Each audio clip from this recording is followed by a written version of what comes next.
Hello everyone and welcome to our channel MooTechie. It's wonderful to have you here as we dive into the fascinating world of dairy science. Today we're exploring the physical chemistry of milk, starting with its legal definitions and one of its most special components. Let's begin. Now let's move on to the legal standards that define different types of milk across India. This first table outlines the standards for buffalo milk.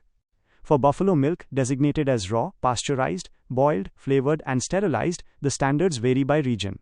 In the states of Andaman and Nicobar, Andhra Pradesh, Dadra and Nagar Haveli, Goa, Daman and Diu, Kerala, Himachal Pradesh, Lakshadweep, Tamil Nadu, Madhya Pradesh, Manipur, Karnataka, Nagaland, NEFA, Orissa, Pondicherry, Rajasthan and Tripura, the minimum fat percentage is 5.0% and the minimum SNF, that's solids not fat, is 9.0%.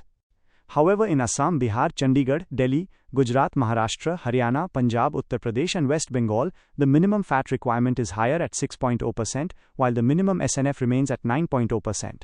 Next, we explore the standards for cow milk. Here we see two different sets of standards. For Chandigarh, Haryana and Punjab, cow milk, again in all forms like raw, pasteurized and so on, must have a minimum fat content of 4.0% and a minimum SNF of 8.5%. For a much wider group of regions, including Assam, Andaman and Nicobar, Andhra Pradesh, and all the way through to West Bengal, the minimum fat is slightly lower at 3.5%, while the SNF remains at 8.5%.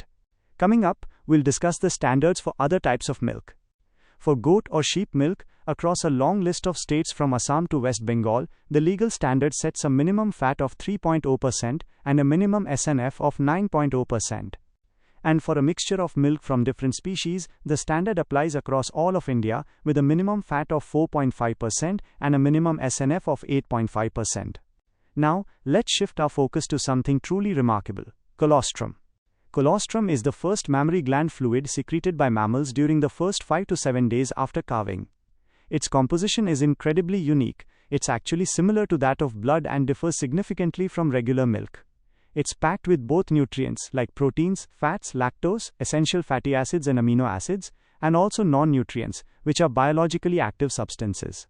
This makes it the very first food for newborns after birth, providing them with all the necessary nutrients to kickstart life. One key difference is that it contains much more protein, specifically serum protein. Let us now look at the powerful growth factors present in colostrum. It contains several crucial growth factors. These include insulin-like growth hormone, or IGF, both IGF-I and IGF-2. There's also transforming growth factor, TGF, and epidermal growth factor, EGF. Together, these factors control the growth and development of the gastrointestinal tract. They are absolutely essential for the functional maturation of the newborn's body during those first critical days after birth. And finally, let's understand the immune-boosting power of colostrum. It's rich in immune factors, primarily immunoglobulins, often abbreviated as Ig, and lactoferrin. These provide passive immunization for the newborn. Essentially, antibacterial factors are passed from the mother to the offspring, supporting their protection against infections during their most vulnerable first days of life. It's important to know that the composition and biological value of colostrum can be affected by several factors. These include the rearing technology, the nutrition provided to the mother during pregnancy, and of course the health status of the cows has a major impact. So what does this mean? It shows us that colostrum isn't just food, it's a complex life-supporting substance tailored by nature itself. Thank you, see you in the next class. Author,